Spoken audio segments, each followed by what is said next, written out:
and welcome. So today we're going to be talking about Orville here while she munches on some Cheerios. I'll be honest with you, she's a very high energy rat, so the chances of her actually staying in the video for the entirety of it are small.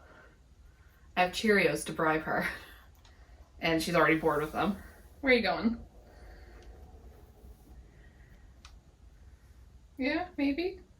We'll see what happens. But anywho, so Orville and Hopper both had surgery about a little less than 2 weeks ago. 2 weeks from the time you're seeing this. Hi. So with Hopper, so they both had tumors removed. And the thing is, when rats are as old as Hopper and Orville, it's always a higher risk to do surgery with them. So they were both, when they had the surgery done, a year and 11 months old, and a lot of people would opt to not do surgery at that age, which is a reasonable thing to do because the risk of complications is higher and higher. Now, if you've been here a while, you know I am in general pro-vet and pro-surgery. I understand that some vets are bad, not everyone can be great, and sometimes surgery is more of a risk than a benefit. But I have several rats that I did get elective spays for, and I don't regret that. And I have thus far not had a loss during a surgery. I've done probably 30 or 40 surgeries at this point. And other than Foggy, I haven't had any complications during surgery. I have had complications after surgery though. And that's kind of what we're going to be talking about today with Orville and Hopper. So with Hopper, she's okay, like she's perfectly healed now, but when they did surgery, her breathing started to act funny, and it resulted in her just kind of not being quite right. When I brought her home, she was breathing very heavily, very labored breathing. And that was my biggest concern with doing surgery with Hopper specifically, because she had had complications, because she had had respiratory issues before, some very severe. I kind of just want to set her on the Cheerio thing, but I shouldn't. Orville has never had weight problems, so I'm not as worried about doing that with her. So like, yeah, I'd be looking at her and she'd just be hefting, like her sides heaving for breath.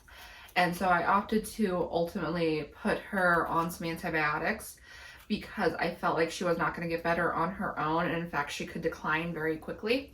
So the thing with my group of my girl gang, there used to be 7, now there's 6. The thing with them, and I think a couple of Cappy's rats, is when we lived back in Arizona, our vet really liked specifically azithromycin and just azithromycin for respiratory issues. The azithromycin can be good for that, but in general, Baytril or Enro, depending on what circles you run in, and doxycycline are better for respiratory issues than azithromycin.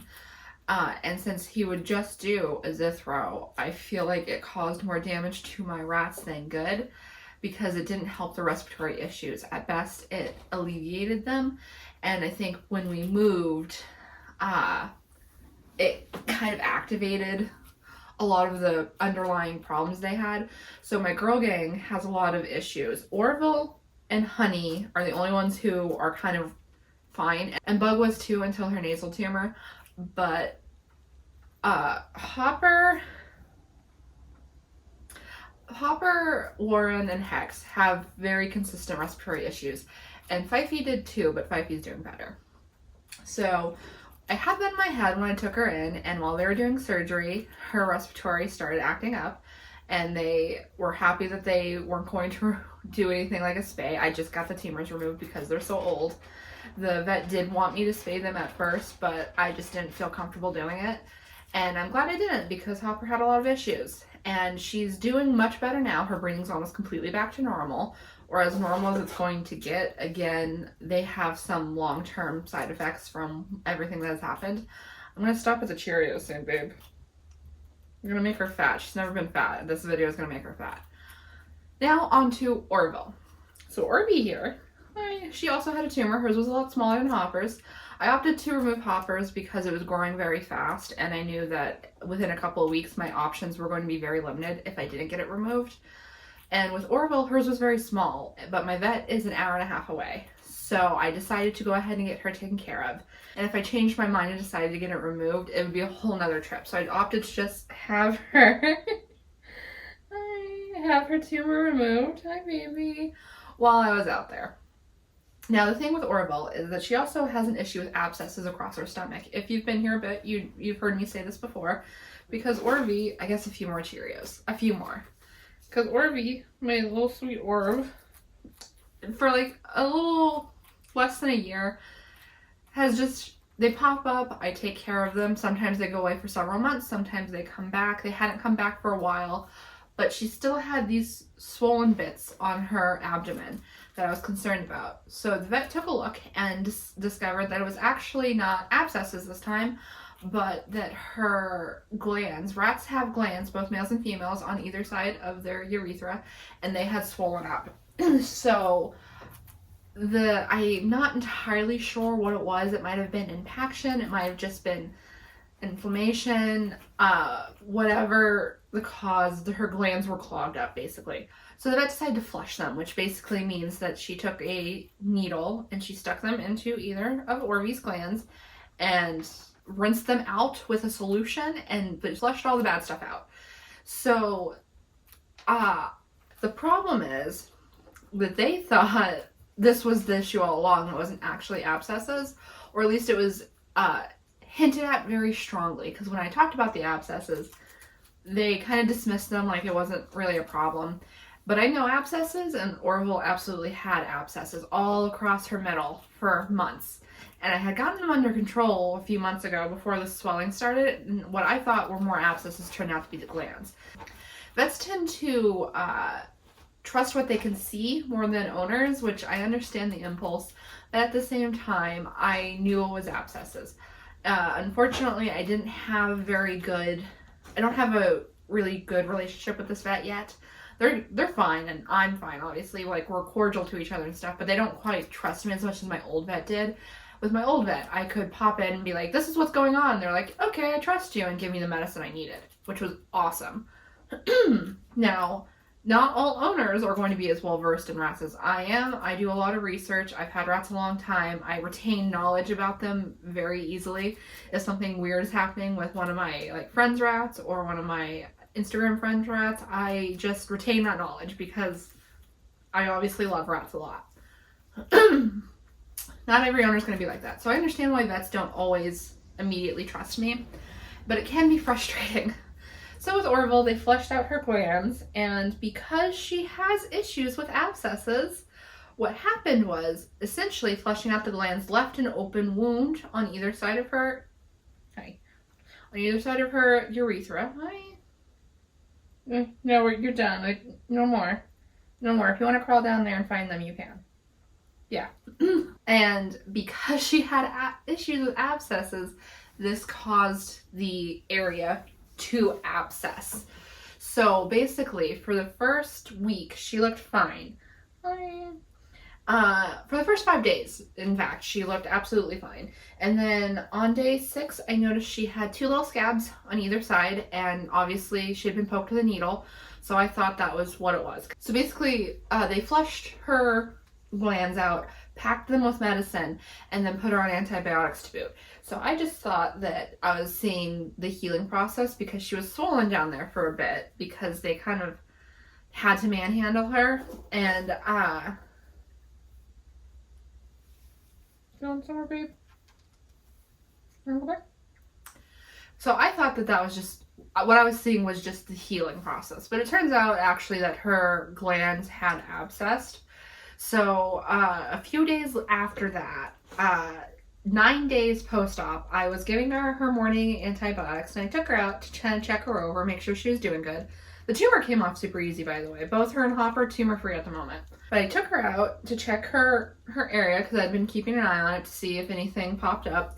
And basically,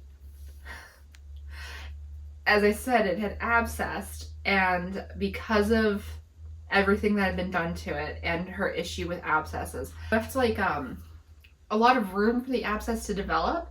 And essentially what happened is that when the abscess ruptured, it blew out the area and left her with basically a crater in her stomach. Now, obviously, Orville's right here. She's alive. She's okay. But it was bad. Like, it was really large. It was bigger than any abscess I had ever personally dealt with, other than my rat Ruffian, who had one on her neck that was extremely, extremely big. And when it ruptured, it left a huge wound on the side of her neck. It was the same with Orville, except it was across her stomach. And it was so deep that I was surprised I wasn't seeing like her insides. So essentially at that point I was like, oh, okay. And this was a Sunday, all the vets were closed, so I ended up having to take her to an emergency vet because I thought it was so big there was a chance that they were going to have to repack it with medicine, even though there was no skin to pack it with at that point. But I took her in.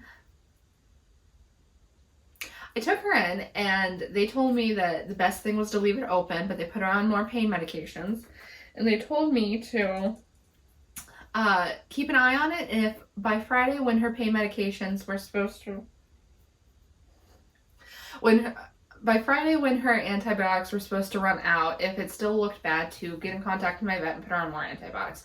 Which I do think is going to happen because it's not looking good. It's not looking bad. It's looking way better than it did, but it's not looking great. Like, I'll pop up a picture of when it looked its best, which is not how it currently looks. Currently, it's not looking its best, but I'll pop up a picture of when it looked its best. So if you don't want to see that, skip ahead about 10 seconds. So, my bra's full of Cheerio crumbs. Anyway,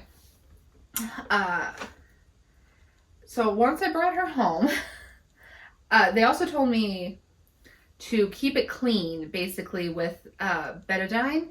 So to go to the store, get some betadine, and you dilute it, and you swab out the area, and then clean it up, because betadine will stain. But the thing is, what I didn't know when I was at the vet, otherwise I would have mentioned it, where I live, she's gonna have fun now, where I live, betadine is not available in stores anymore. It's no longer over the counter for sure, because certain people were using it for nefarious purposes. So I cannot get a hold of betadine. However, they could, at the store, they did have Hibiclens. So if you're part of any of the UK rock groups, you've probably heard of Hibiscrub. Hibiclens is the exact same thing, just the Americanized versions. The same product, different packaging, essentially. And it's the same methodology. You dilute the Hibiclens.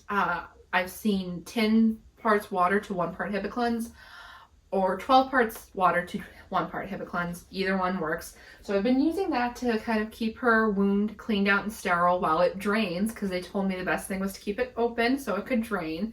So I know that sounds gross. It is. Sometimes owning rats can be a little gross. There is pus and infection basically draining out of her abscess, and hopefully all of it will drain out naturally before it starts to close up, because if it doesn't, she's going to abscess again, and I'm gonna have to go through this whole thing again. It's gonna be a lot for her. She's a very old rat. She's almost 2. She's a few days away from being 2, and that's not as old as rats can get. Obviously, I've had much older rats, but it's still not young. And it's a lot for her body to have to deal with an open wound that is infected constantly. So I'm not gonna lie, I'm a little frustrated about it, just because I did have the abscesses under control and it's back. That's frustrating. But she is doing good. She is otherwise healthy. I'm keeping an eye on her. She's on antibiotics. We're gonna get it under control again. But yeah, I will, from a distance, go ahead and try and lift her up just so you can see what it looks like now. I'm not going to do a close-up because it is not pleasant to look at. If I can find her. She's behind me under my pillow. Orvie! There's no point calling her. She can't hear me. Okay, ready? I don't know how I'll show up, but like, that's what it looks like. As I said, she's doing good. She's active, she's happy, she's just got a little something going on right now. So yeah. These things just happen when you have old rats. This is a true baby. Especially surgery complications can happen. This one's pretty mild considering it is just an abscess. And if it wasn't for the size of the area, it wouldn't even be something worth making a video over. But basically, It's not something that happens often either. So rats do have glands on either side of the urethra, but my vet had only ever seen one other rat, also a female, that dealt with this kind of thing. And my vet works very closely with a rat rescue, so the fact that she hadn't seen it very often, it really doesn't happen that often. And it is unfortunate that it is abscess, but we're going to keep her on pain medication and antibiotics until the wound is closed, and hopefully it will clear up and she'll be done with this.